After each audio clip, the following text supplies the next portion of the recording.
Jimin বোরকা পরে স্কুলে যায়। ইউনজিন অবশ্য বেশ অবাক হয় হঠাৎ জিমিনের এমন পরিবর্তন দেখে। বেস্ট ফ্রেন্ড হওয়া সত্ত্বেও জিমিন ইউনজিনকে কিছুই বলতে পারে না। আজকে আবার জিমিনের পিরিয়ড শুরু হয়েছে স্কুলে থাকা অবস্থায়। এমনিতেই জাঙ্কুকের অশান্তি, তার উপর এখন আবার এই পিরিয়ড। জিমিন ভীষণ বিরক্ত। আজকে জাঙ্কুক আসবে না তাকে নিতে। জিমিন যেন হাফ ছেড়ে বাঁচলো। কিন্তু চিন্তার বিষয় হলো বাসায় গিয়ে সে কিভাবে বাঁচবে। বাসায় আসার পর থেকে জিমিন খুব ভয়ে ভয়ে আছে, কখন না জানি জাঙ্কুক আসে নিজের পরিসত্য দেখাতে। সারাদিন জিমিন জিহুপের আশেপাশেই ঘুরঘুর করে। সন্ধ্যায় জাঙ্কুক বাসায় আসার পর থেকে একবারও দেখেনি জিমিনকে। তার ভেতরটা ছটফট করছে জিমিনকে দেখার জন্য। এদিকে জিমিন তো ভয়ে আছে, সে জাঙ্কুকের কাছে কোনোভাবেই যাবে না। মা, শোনো না, আজকে ভাইয়াকে বল আমি পড়বো না, শরীরটা ভালো লাগছে না, প্লিজ মা। এই, তুই পেয়েছিসটা কি? প্রতিদিন শরীর খারাপের বাহানা দিয়ে পড়াশোনায় ফাঁকি দেওয়া হচ্ছে। ওসব চলবে না। বই খাতা নিয়ে এখনই জাঙ্কুকের কাছে যা, ছেলেটা ঘুমাবে। মা, প্লিজ একটু বুঝো। কিন্তু যে হোক কোনো কথা না শুনেই চলে যায়।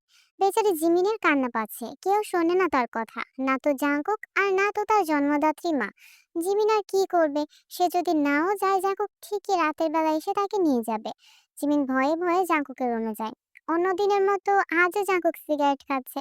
খাটে হেলান দিয়ে এক হাত মাথার পেছনে দিয়ে আরেক হাতের দু আঙ্গুল দিয়ে সিগারেট ছোঁয়াচ্ছে ঠোঁটে। খালি গায়ে থাকায় তার সিক্স প্যাক বডি উন্মুক্ত। উফ, কি যে লাগছে না, ইচ্ছে করছে আমি নিজেই চলে যাই জাঙ্কুকের কাছে। এই, তোমরা আবার জিমিনকে বইলো না কিন্তু। সংসেজে দাঁড়িয়ে আছিস কেন? কাছে আয়। জিমিন বিছানার কাছে যেতেই জাঙ্কুক জিমিনকে বিছানায় ফেলে জিমিনের উপর উঠে বসে, তারপর কিস করতে শুরু করে। জিমিন বাধা দেওয়ার চেষ্টা করলে ওর দু হাত জাঙ্কুকের এক হাত দ্বারা বন্দি করে নেয়। আরেক হাত বিচরণ করছে জিমিনের পেটে। জিমিন বুঝতে পারছে না জাঙ্কুককে থামাবে কিভাবে। এই অবস্থায় কোনোভাবেই সহ্য করতে পারবে না জিমিন। বেশ কিছুক্ষণ পর জাঙ্কুক জিমিনের ঠোঁট ছেড়ে দিয়ে জামায় হাত দেয়। জিমিন কেঁদে ফেলে। ভাইয়া, ভাইয়া আজকের মতো ছেড়ে দিন আমায়, প্লিজ। আজকে ওইসব করবেন না, আমি পারবো না সহ্য করতে, ভাইয়া প্লিজ। চুপ, আমাকে বাধা দেওয়ার চেষ্টা করবি না। দেখছিস না আমি অন হয়ে আছি। ভাইয়া, ভাইয়া প্লিজ ছেড়ে দিন। আমার আমার পিরিয়ড চলছে। I don't care. ভাইয়া, ভাইয়া প্লিজ ছেড়ে দিন, মরে যাবো আমি। প্লিজ অন্যদিন করবেন, কিন্তু এবারের মতো ছেড়ে দিন ভাইয়া, প্লিজ ভাইয়া। You have to satisfy me. Open your mouth. তারপর কি হয়েছে তোমরা নিশ্চয়ই বুঝতে পেরেছো, আমি আর বলবো না, আমার শরম করে। পিরিয়ডস এর কটা দিন জাঙ্কুক এভাবেই নিজেকে স্যাটিসফাই করে। এভাবেই কাটতে থাকে দিন। প্রতিদিন জিমিনকে পড়ানোর বাহানায় অত্যাচার করতো জাঙ্কুক। তার উপর মাঝে মাঝে জিমিনকে আনতে গিয়ে ঘাগিতেও করতো। জিমিনের জীবনটা তেজপাতা করে দিয়েছে জাঙ্কুক। যদিও এখন আর তেমন কষ্ট হয় না, জিমিনেরও ভালো লাগে। তবে এভাবে বিয়ে ছাড়া পরপুরুষের সাথে মিলিত হওয়ার ইচ্ছা কখনোই ছিল না জিমিনের।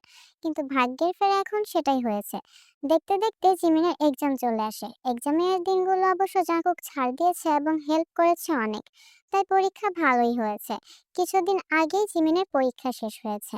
এখন জিমিন আপাতত বাড়িতেই আছে। হোপ, তোর সাথে আমার কিছু কথা আছে। জিন, তুমিও এসো। হ্যাঁ ভাইয়া, বলো কি কথা? তোমাকে দেখে মনে হচ্ছে খুবই গুরুত্বপূর্ণ কথা। আসলে আমার বন্ধু জংসুককে তো চিনিসই তুই। জংসুকের একটা ছেলে আছে, নাম ইনও। পড়াশোনা শেষ করে বাবার কোম্পানি দেখাশোনা করছে। ছেলেটা বেশ ভালো, ভদ্রসভ্য। সেদিন কথায় কথায় ইন ওর বিয়ের কথা উঠলে আমি কিছু না ভেবেই জিমিনের ছবি দেখিয়েছিলাম। এই, তারপর কি হলো গো? নিশ্চয়ই পছন্দ করেছে। আরে, আমাদের জিমিনকে অপছন্দ করার মতো কোনো কারণই নেই। আরে শোনো না, আমি তো ভাবতেই পারিনি যে বাপ ছেলে দুজনেরই এত পছন্দ হয়ে যাবে। তারপর তো জংসুক আমাকে ধরলো জিমিনকেই বিয়ে করাবে। যখন বললাম বয়স কম, তখন বললো সমস্যা নেই, দরকার হলে কাবিন করে রাখবে, 2-3 বছর পর উঠিয়ে নেবে। যদি আমি এখনো কিছু জানাইনি, তবে হোক, তুই যদি বলিস তাহলে আমি ওদের আসতে বলবো। ভাইয়া, আমি আর কি বলবো, তুমি যা ভালো বুঝো করো। আমি জানি তুমি জিমিনের জন্য যা করবে ভালোই করবে। তোমার যদি মনে হয় ছেলেটা ভালো, জিমিন সুখী হবে, তবে তুমি আসতে বলো। হ্যাঁ, হোপ কিন্তু ঠিক কথাই বলেছে। পরিবার সম্পর্কে তো আমরা জানি, তাছাড়া ছেলেও ভালো, তুমি আসতে বলো। কিন্তু একটা সমস্যা, জাঙ্কুক তো বাড়িতে নেই, ঘুরতে গেছে বন্ধুদের সাথে। আরে সমস্যা নেই, আগে দেখে যাক, পছন্দ হোক, তারপর তো জানবেই।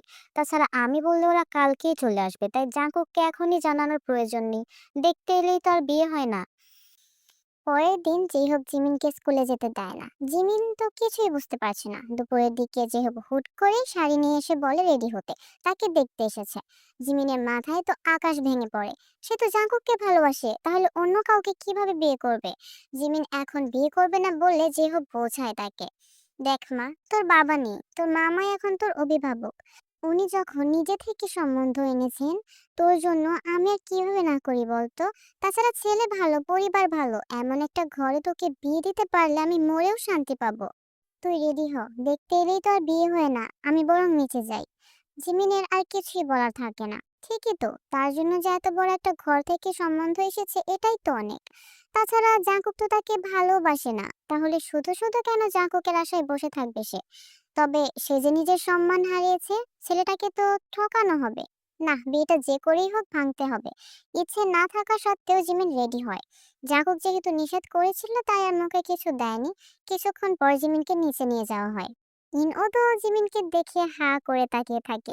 তার মা বাবারও পছন্দ হয়েছে খুব, তবে জিমিন একবারের জন্য তাকায়নি ইনওর দিকে। কারণ যেই চোখ জাঙ্কুককে ভালোবেসেছে সেই চোখ আর কারো দিকেই তাকাবে না।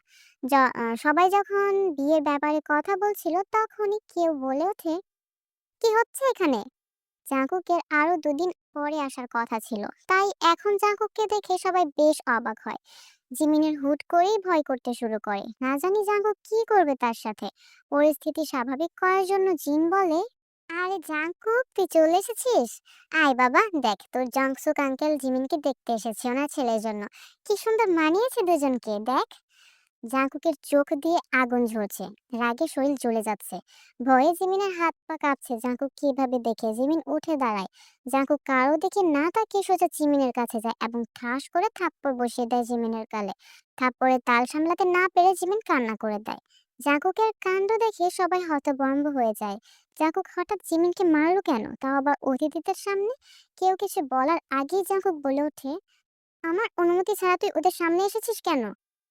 জাঙ্কুক, কি হচ্ছেটা কি এখানে? মান সম্মান ডুবাবে নাকি, হ্যাঁ? আর ও এখানে এসেছে তাতে তোর অনুমতি লাগবে কেন? আমরা কি যথেষ্ট নই? আমার অনুমতি লাগবে কারণ আমি ছাড়া দ্বিতীয় কোনো পুরুষ ওকে দেখতে পারবে না। ওর বিয়ে যদি কারোর সাথে হয় তাহলে আমার সাথেই হবে। এতক্ষণে সবাই একটু একটু আন্দাজ করতে পারলো থাপ্পড় মারার কারণটা। কিন্তু নিজের বিগড়ে যাওয়া ছেলের সাথে কখনোই নামজুন তার বোনের একমাত্র মেয়ের বিয়ে দেবে না। যাক, বদমেজাজি ছন্ন ছাড়া এসব সবাই জানে, তাই যেহবু বিয়ে দিতে রাজি নয়। অসম্ভব। জিমিনের বিয়ে আমি কখনোই তোমার সাথে দেব না। জিমিনের বিয়ে আমার পছন্দ করা ছেলের সাথেই হবে। তাহলে তুমিও শুনে রাখো বাবা, ও আমার না হলে অন্য কারো হওয়ার জন্য ওকে এই পৃথিবীতে বাঁচিয়েও রাখবো না আমি, মাইন্ড ইট। কথাটা বলে জাঙ্কুক জিমিনকে টানতে টানতে উপরে নিয়ে যায়। আর জিমিন তো সেই কখন থেকেই কান্না করে চলেছে। নিজেদের পারিবারিক বিষয় পরেও দেখা যাবে আগে মান সম্মান বাঁচাতে হবে। নামজুন জংসুকের কাছে ক্ষমা চায়, তাদের অসম্মানের জন্য মাফ চায়। জংসুক অবশ্য মাফ করে দেয়, কারণ এখানে তো বড়দের কোনো দোষ নেই, ওরা তো আর জানতো না। আর এত কিছুর মধ্যে ইউনুকে ভাঙা হৃদয় নিয়ে ফিরে যেতে হয়। এদিকে জিমিনকে নিজের রুমে এনে ডোর লক করে দেয়, তারপর জিমিনকে দেয়ালের সাথে চেপে ধরে জাঙ্কুক। আমাকে দিয়ে তোর হচ্ছিল না, সেজেগুজে ওখানে গিয়েছিলি কেন? বিয়ে করার এত শখ তোর? জিমিন রাগী কণ্ঠে বলে, ছাড়ুন আপনি আমায়, দিনের পর দিন আপনি আমায় নিজের ইচ্ছে মতো অত্যাচার করেছেন, এখন আবার আমাকেই ব্লেম করছেন। আমি তো যাইনি আপনার কাছে, তাছাড়া আমি কেন ওখানে যাব না, হ্যাঁ? আপনি কে হন আমার? না তো স্বামী আর না তো আমাদের মধ্যে কোনো রকম সম্পর্ক আছে। আপনি তো আমাকে ভালোবাসেন না যে আমি ওয়েট করবো আপনার জন্য। আমাকে তো আপনি ব্যবহারের জিনিস বানিয়ে দিয়েছেন। জাঙ্কুক জিমিনের গাল চেপে ধরে বলে, দেবো কানের নিচে একটা। কে বলেছে আমি তোকে ভালোবাসি না? কথা ফুটে গেছে তোর, তাই না? টাকা থাকলে না এরকম হাজারটা মেয়ে পাওয়া যায়, তবু আমি শুধু তোকে কেন চাই, হ্যাঁ? তুই বুঝিস না? আমি তোকে ভালোবাসি, যদিও প্রথম প্রথম তোর শরীরটাই চেয়েছিলাম, কিন্তু এখন আমি তোকে ভালোবাসি। বুঝে কম, চিল্লাই বেশি। জাঙ্কুকের কথা শুনে জিমিন কি রিয়াকশন দেবে বুঝতে পারছে না। তবে কিছু বলার আগেই হুট করে জিমিনের কি যেন হয়, জিমিন মাথা ঘুরে পড়ে যায় জাঙ্কুকের বুকে।